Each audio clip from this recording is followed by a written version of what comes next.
Bonjour, sur cette vidéo, je vais vous montrer comment créer de très beaux nuages de mots pour vos documents ou pour vos présentations en 5 étapes très simples. La première étape est de loin la plus simple. Téléchargez simplement mon appli Stylish Word Clouds de l'Apple App Store. Le programme est totalement gratuit.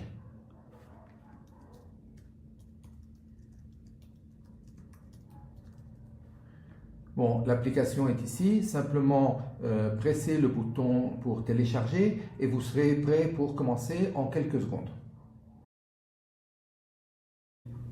La deuxième étape consiste à créer un document d'environ 200-250 mots pour illustrer le concept que vous allez montrer dans votre nuage de mots. Si vous avez déjà un texte que vous pouvez utiliser, bon, ben c'est parfait, vous êtes prêt pour commencer. Dans le cas contraire, le chemin le plus facile consiste en fait à demander à ChatGPT ou à quelque autre IA de le créer pour vous. De mon côté, j'ai déjà préparé un fichier de texte qui contient l'histoire du premier film de la Guerre des Étoiles et c'est celui que je vais utiliser pour cette démo. Cependant, si vous avez envie de créer par exemple un nuage de mots au sujet du vin, vous pouvez le faire en demandant à Gemini de rédiger un texte de 250 mots sur l'importance culturelle du vin. C'est ce que nous allons faire ici, juste comme une démo.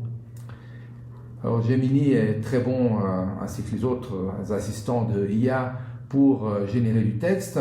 Et bon, c'est beaucoup plus facile de le faire de cette façon que de se mettre à penser à tout ce qu'on veut écrire sur un sujet déterminé. Ça va prendre encore quelques secondes, mais ça devrait être sur le point de commencer à générer le texte.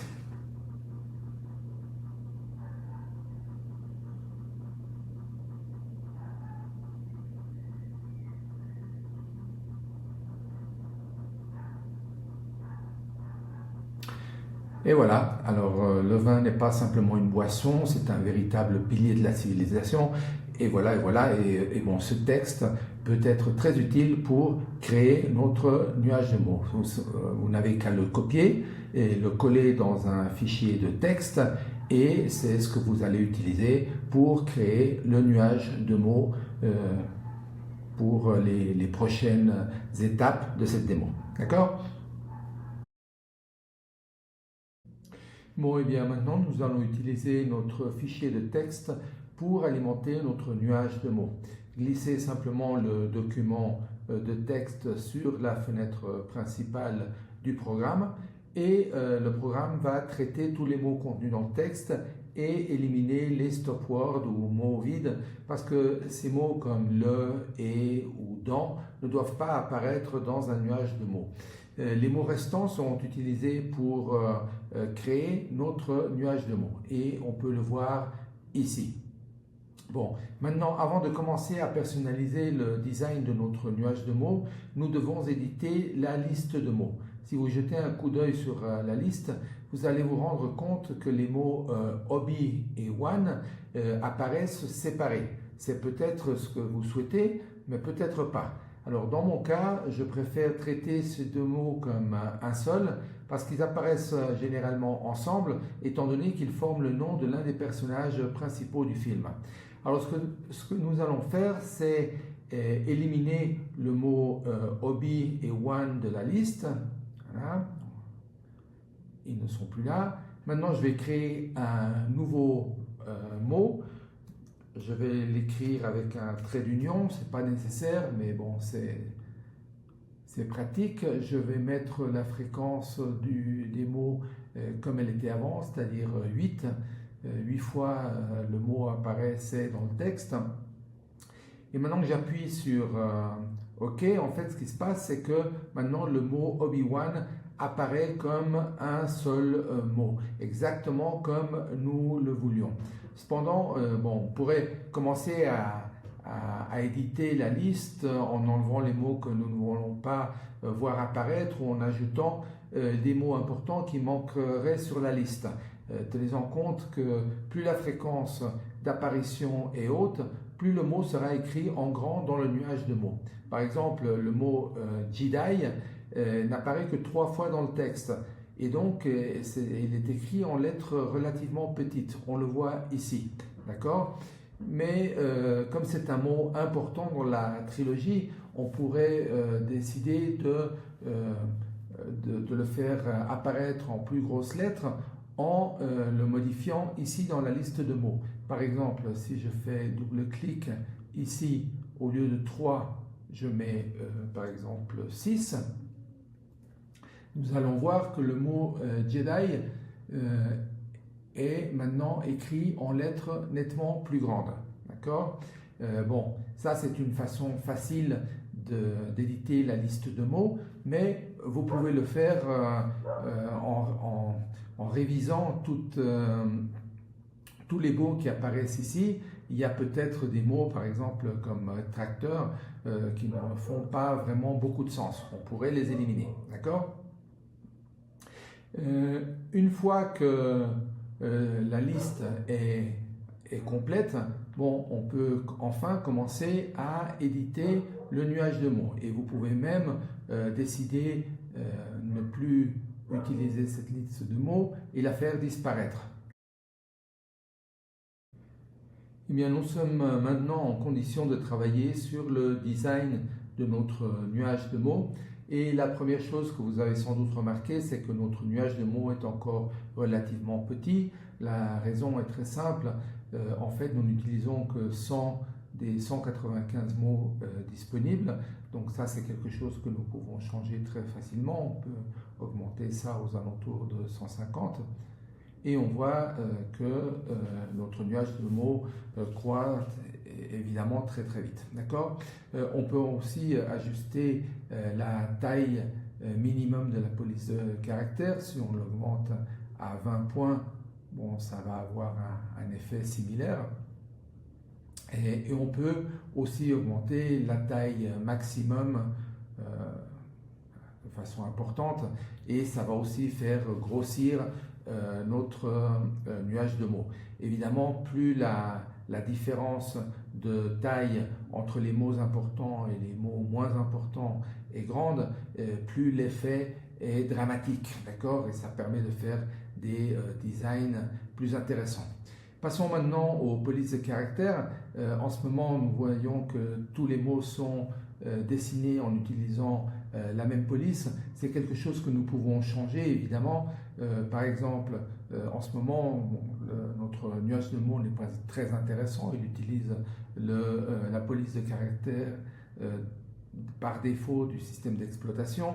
Choisissons quelque chose de plus moderne, plus orienté vers la science-fiction, en utilisant par exemple Orbix, qui est une police qui est inclue avec le programme. Bon, tout de suite, on voit la différence. Bon, en plus, ce qu'on peut faire, c'est utiliser plus de polices de caractères différentes. On peut ajouter par exemple une deuxième police. On peut choisir par exemple Futura, qui est une police assez intéressante. Et bon, là on voit que l'effet change et on voit qu'un mot sur deux est dessiné avec la police Orbix et l'autre avec la police Futura. D'accord? Passons maintenant aux couleurs. Tous ces mots sont dessinés en utilisant des palettes de couleurs. On peut utiliser les palettes par défaut. Par exemple, ici, on voit Forest. C'est une palette qui a des couleurs plutôt vertes. Mais nous en avons d'autres. Par exemple, Sunset, c'est plus des couleurs vives. Bon, on peut évidemment aussi créer nos propres palettes. On ne va pas le voir maintenant, mais c'est quelque chose qui est très facile à faire. On peut aussi choisir la couleur de fond. Si je change ici, je vais utiliser un fond transparent. Et c'est quelque chose qui est très utile si vous voulez utiliser votre nuage de mots, par exemple dans Keynote, en gardant les effets de transparence avec d'autres objets. D'accord? Quoi d'autre? Et oui, évidemment, on peut choisir l'algorithme qui est utilisé pour placer les mots dans le nuage de mots. Par défaut, c'est celui-ci. Il y en a un autre, vous pouvez jouer avec ça. Vous pouvez aussi jouer avec le style. Ça, c'est quelque chose de très important. Par exemple, Cross Pattern, c'est un style qui me plaît beaucoup et qui est aussi, c'est un design très très moderne. Il y a d'autres styles que vous pouvez choisir, par exemple tout en horizontal. Bon, c'est peut-être moins intéressant, mais ça peut servir dans différentes situations. Diagonale, c'est aussi un style intéressant. Et puis finalement, on peut passer sur les masques. D'accord ? Les masques, c'est quelque chose qui nous permet de définir la forme de notre nuage de mots. Par défaut, c'est la taille de la fenêtre, mais on peut mettre ça dans un cercle. On peut aussi placer le nuage de mots dans une étoile. Mais ce qui est vraiment intéressant, c'est qu'on va pouvoir créer nos propres masques à partir de formes prédéfinies ou de formes que nous allons dessiner nous-mêmes. Mais c'est un sujet dont nous parlerons sur l'étape suivante.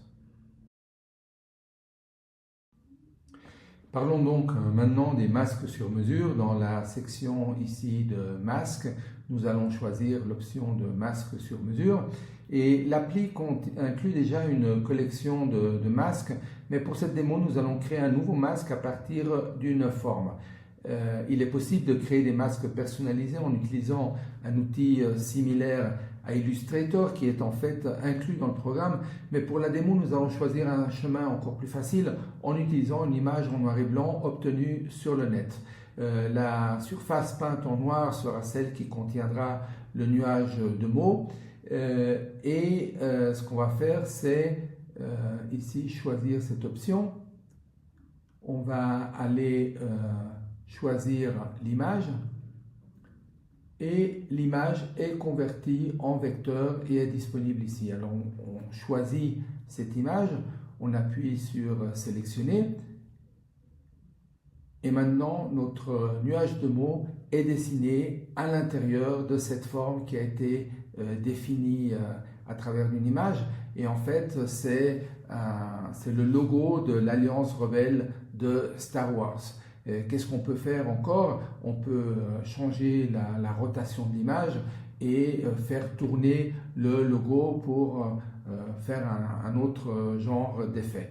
Bon, moi je trouve ça très très cool, je ne sais pas ce que vous en pensez, mais les masques personnalisés vous permettent de créer des designs qui impactent en une matière de seconde.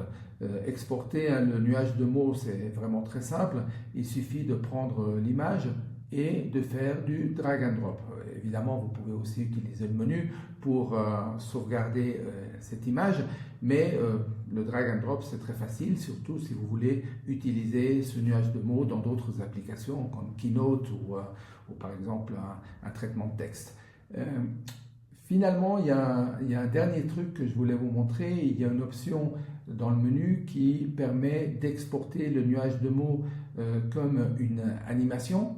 Et ici, vous voyez l'animation fonctionner en mode simulation. Vous pouvez choisir quel effet vous voulez obtenir. Par exemple, il y a un effet scale-up, il y a un effet pop. Et vous pouvez ici contrôler la vitesse à laquelle apparaissent les mots. Finalement, vous pouvez décider si vous allez exporter cette animation comme un GIF ou comme un fichier MP4. Si c'est un GIF, vous pouvez lui dire que l'image doit se répéter toutes les fois que l'animation finit. Et vous exportez ça et c'est très pratique parce que ce GIF, vous pouvez l'utiliser dans n'importe quel programme. Bon, et bien avec ça, c'est tout. J'espère que vous allez vous amuser en utilisant mon app et que vous alliez créer des nuages de mots vraiment intéressants pour les utiliser dans vos propres présentations, dans vos documents. Alors, je vous souhaite beaucoup de chance et à plus!